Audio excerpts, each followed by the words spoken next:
everyone, and welcome to the Corporate Sister TV. My name is Solange Lopes, and I'm the founder of the Corporate Sister website and brand. In today's video, we are discussing saving money during a pandemic.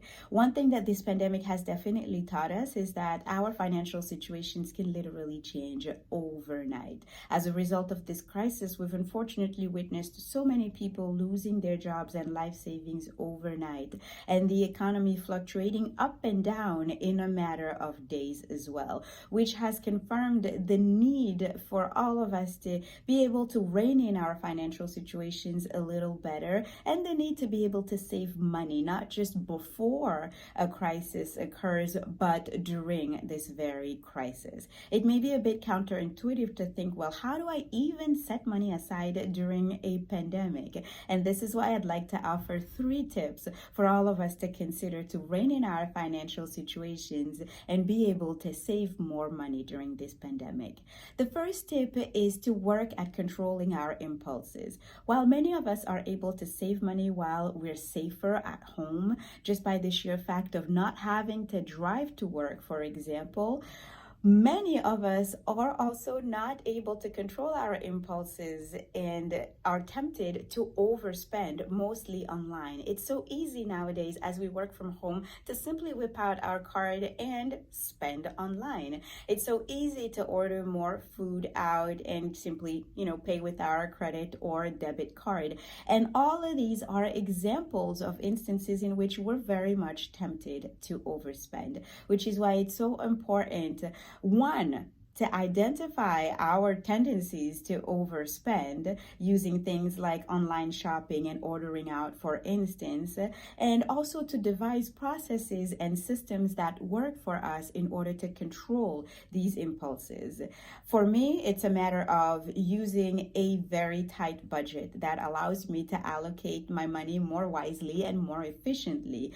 For others, it may be a matter of setting up automatic and electronic reminders, or maybe having less money at your disposal by allocating most of your money to accounts that you're not able to access as easily. Whatever it is that works for you, think about ways that you can devise processes and systems that help you to control those impulses and tendencies to overspend.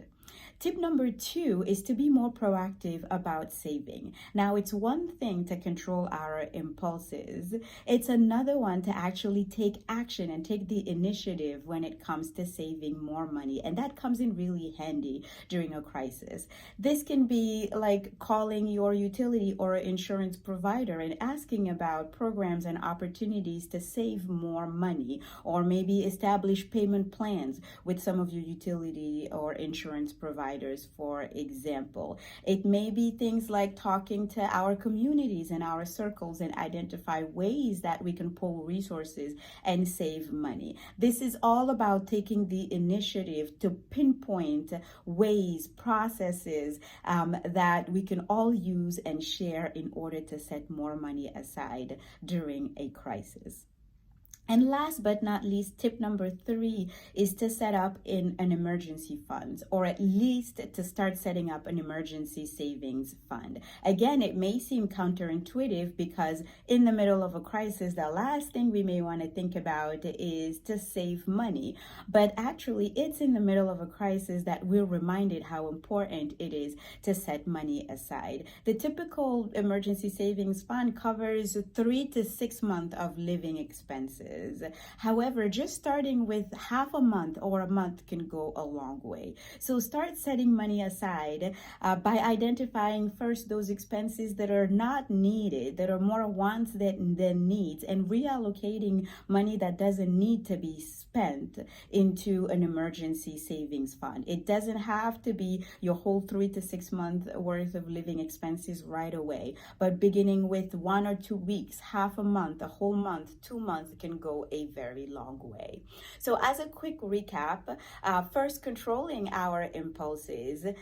Second, being proactive about saving money. And third, working at establishing an emergency savings fund by reallocating money that doesn't really need to be spent can go a long way towards setting money aside during a crisis. I would be curious to know what your insights are and what you're doing or trying to do during this pandemic to save more money and set money aside if you're able to. Please feel free to email us at corporate@thecorporatesister.com, and thank you for watching. I'll see you on the next video.